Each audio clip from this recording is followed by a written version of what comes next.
Assalamualaikum and hi. Assalamualaikum, I am Muhammad Rahmat. Hi, my name is Sophia. Hi, Assalamualaikum. Now I'm going to explain about this. Assalamualaikum warahmatullahi wabarakatuh.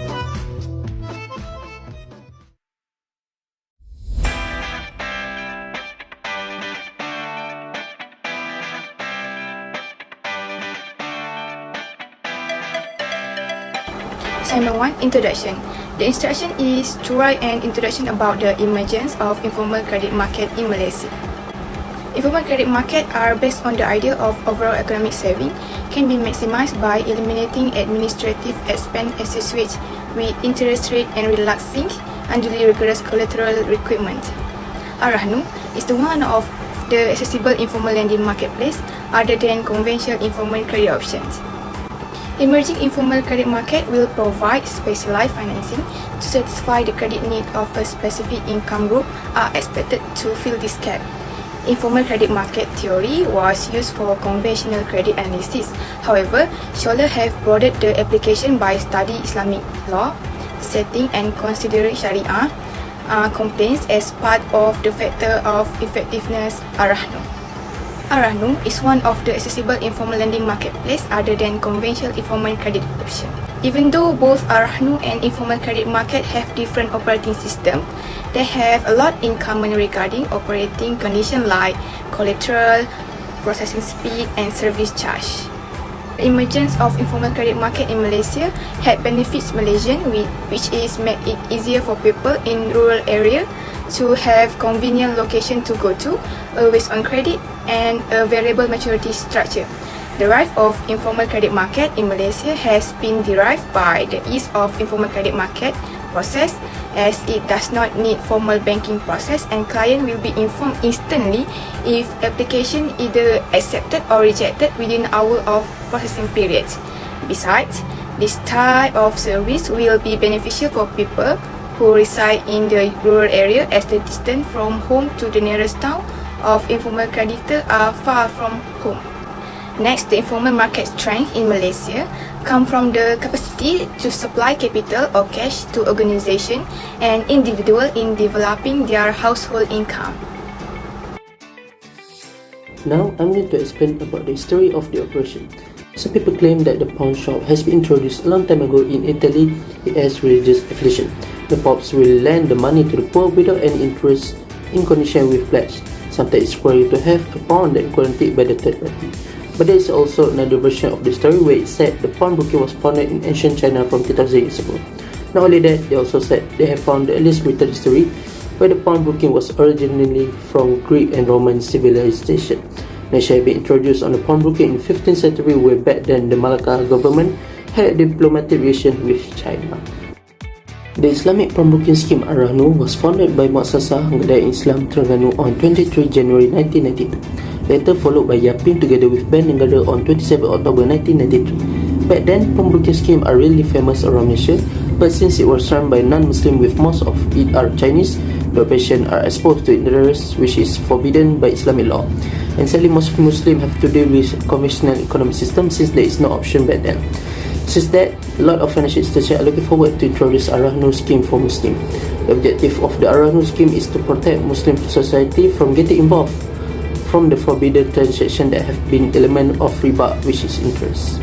The day of Sharia-based pawnbroking scheme has been introduced, which is Ar-Rahnu.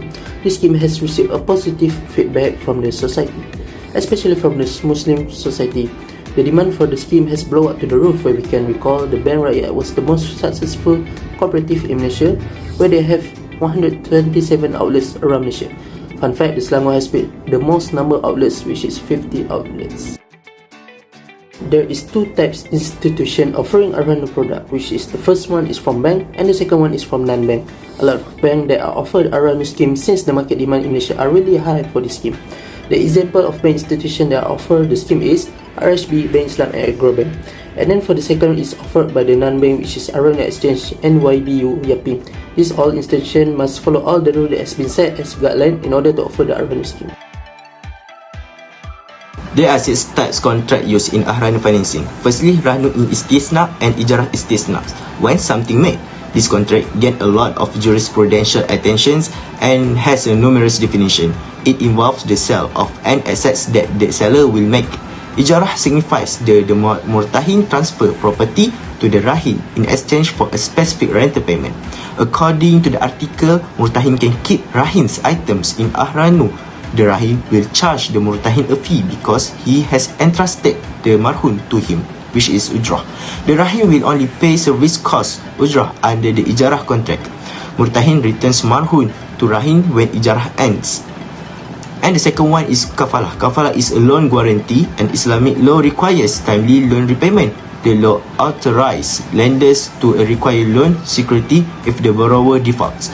Kafalah facilitates foreign trade by asking the bank to guarantee payment in the transaction. For the third is wa'ad. Wa'ad is a one-sided pledge to execute specific things in the future.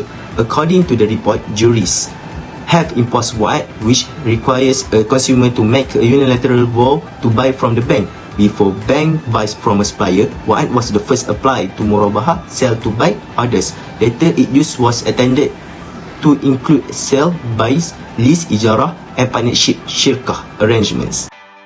Next is Rahnu in Tawaruk. Tawaruk is a Shariah contract accepted by Islamic banks. Tawaruk in Rahnu is a short-term loan or contract backed by gold. Tawaruk is a contract where a buyer buy goods with deferred payments and sell them for a cash. Next one is Rahnu in Murabaha and Bay' al-Inah. Murabaha is an Islamic contract in which the seller undercuts the purchase price. The vendor may sell at cost plus profit. Bay' al-Inah is a disclosure of a two-sale transaction involving an acquisition and buyback by the same company. Next, last one is Wakalah. It's a contract where a principal promises another party as his muwakil or representative to do a certain task with or without payment. A lender or investor, which is Rab al-Ma'al, and a borrower or investment manager, Mudarrab, from a profit-sharing partnerships in Mudarabah. Musyarakah is a contract where two or more individuals form a joint partnership in terms of capital or labor, sharing profits and loss in proportion to their contributions.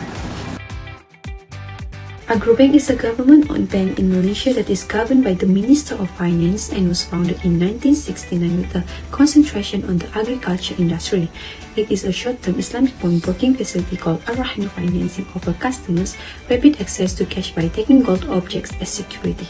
Hartani, or more known as Tawaruk, provides financing facilities to government and private employees as well as stable income individuals for the purpose of purchasing agricultural land. The purchase of land includes the purchase directly from the seller or through a public auction, or the purchase of land to be or has been auctioned by Bank Pertanian Malaysia Berhad. For the question 2, I will explain what is Ar-Rahnu product eligible in the Agrobank and based on the case study. If Nur meets all the eligibility criteria, applicants must be 18 or older and Malaysian citizen or permanent residents to qualify for Ar-Rahnu goods from Agrobank's facilities. 3 financing options each have a 100 minimum. Daily limits of 100,000 follow. A consumer's total loans are capped at 150,000. The Ar-Rahnu goods eligibility in the Agrobanks allows for up to 75% of the collateralized gold market's value. The following contracts financing is 360 months. Minimum monthly profit is 10 ringgit and profit rate is 1 ringgit every 100 in marhun. Marhun's monthly profit rate is 80 cents if his wealth is 5,000 or over. Nur meets Ar-Rahnu Agrobank standards. Nur is 33 years old and applicants must be 18 or older. Nur's financial limit is above 100 and lowest 100,000 or 20% every day of her RM20,000 to 60,000 sales. Now we are going to calculate the amount of cash receipts for each month in ringgit from August until December. The amount of sales and cash are shown on the table, and the statement states that the sales were forecasted for October, November and December. The cash is collected from customers in the month of the sale is 20%, so 20 over 100 multiplied by 50,000 ringgit and you will get 10,000 ringgit. Continue to apply the formula for November and December and you will get 11,000 ringgit and 12,000 ringgit. Meanwhile, for the first month following sale is 80% ringgit, means that 80 divided by 100 multiplied by sales purchased in October and November, and the answer is 40,000 ringgit and 44,000 ringgit. The total cash received from August to December is 20,000 ringgit, 30,000 ringgit, 10,000 ringgit, 66,000 ringgit, and 56,000 ringgit. Cash payment for Tuxedo Berhad starting from August until December are as follows. Tuxedo Berhad spent 70% of sales to buy raw materials. Other than that, Tuxedo Berhad need to pay monthly rent amounting to 5,000 ringgit per month, and Tuxedo Berhad has 2 employees, where each employee receive 1,500 ringgit salary each month.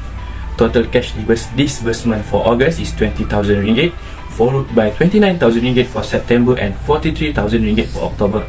Total cash disbursement for November and December are 46,000 ringgit, 500 and 50,000 ringgit respectively.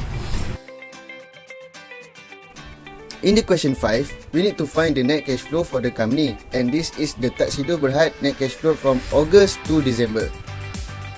In order to find the net cash flow, we need to find the amount of cash receipt and cash disbursement, and then cash receipt minus with the cash disbursement, and then we will get the amount of the net cash flow for the company, which is Tuxedo Berhad. Okay, in the August, the net cash flow is RM2,000, followed by September, which is RM1,000. And in the October is RM33,000, and for the November is RM19,500, and last is December, which is RM6,000. To determine the amount of financing needed by the firm in December, cash balance for each month need to be carried forward to future month. Tuxedo Berhad has 2,000 ringgit of cash balance in July. 2,000 ringgit will be beginning cash for August. August recorded a break-even, and September recorded a 1,000 ringgit surplus. For the next 3 months, Tuxedo Berhad suffered with deficit amounting of negative 32,000 ringgit, negative 12,500 ringgit, and negative 6,500 ringgit for the month of October, November, and December.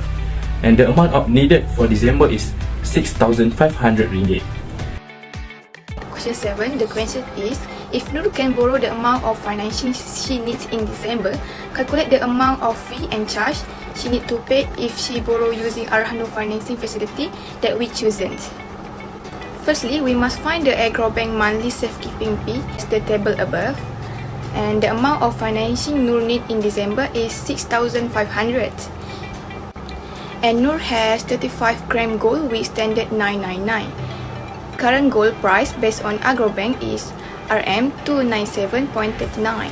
The total value of her collateral is 35 multiplied 297.39 per gram, so the total is 10,408.65. So the marhum value is RM10,408.65. And the loan tenure we put here is 5 months. To get the total safekeeping fee, we must calculate using this formula: marhum value multiply safekeeping fee multiply loan tenure. So RM10,408.65 multiply RM80 cent over 100 multiply 5 months, then we got 416.35 as total safekeeping fee. That was me again, Ahmad Daniel Rafudin Biramli. For the question 8, we need to find how much money Nur can borrow from the bank with the gold that she has on maximum margin level in maximum tenure offered by the Agrobank. Okay, first, as I get from the question, she has 35 grams of 999 gold with the market value on 25 June 2022 is RM297.39 per gram, and Agrobank allows to borrow up to 75% from the current market value of collateralized gold. Okay, next, we need to find the total value of a collateral by multiply the amount of gold that she had with the market value of the gold per gram, which is RM297.39, which is the market value of the gold, times by the 35 gram, the total gold that she had, then it will get RM10,408.65. That is the amount of her collateral. Alright then, with the amount of maximum margin of financing, which is 75%, you can determine amount of Nur can borrow with the gold she had. In order to find the amount, is the total value of her collateral times by the maximum margin financing, which is RM10,408.65 times by 75%. Then it will get the total amount that she can borrow with the gold that she had, which is RM7,806.49. That is the amount that she can borrow from the bank. There are several types of challenges she may have to face when she chooses to borrow money using Ar-Rahnu financing facilities. One of the challenges is that under Ar-Rahnu, she needs to have gold as a collateral to borrow their money. Ar-Rahnu are not going to give their money if Nur doesn't have anything to offer as a collateral item to Ar-Rahnu. The second issue that she will face is that she cannot borrow the same value as the item value that she uses as a collateral.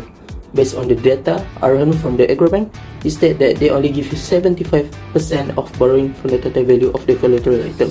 For example, if Nur owns 10,000 ringgit total value of her gold, Nur will only get 7,500 ringgit from the institution. Lastly, another issue that she will have an extra charge that she needs to pay for every month, and Ar-Rahnu has said that the borrower need to pay the safekeeping fee every month, 75% every 100. For example, Nur has borrowed 7,500 from the institution.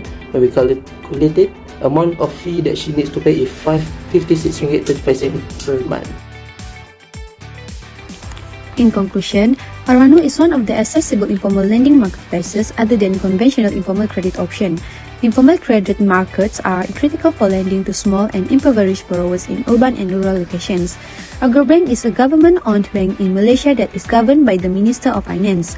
The rise of informal credit market in Malaysia has been derived by the ease of informal credit market process, as it does not need formal banking processes and clients will be informed instantly if the application either accepted or rejected within hours of processing period. Commodities such as gold or silver as collateral to finance their own business.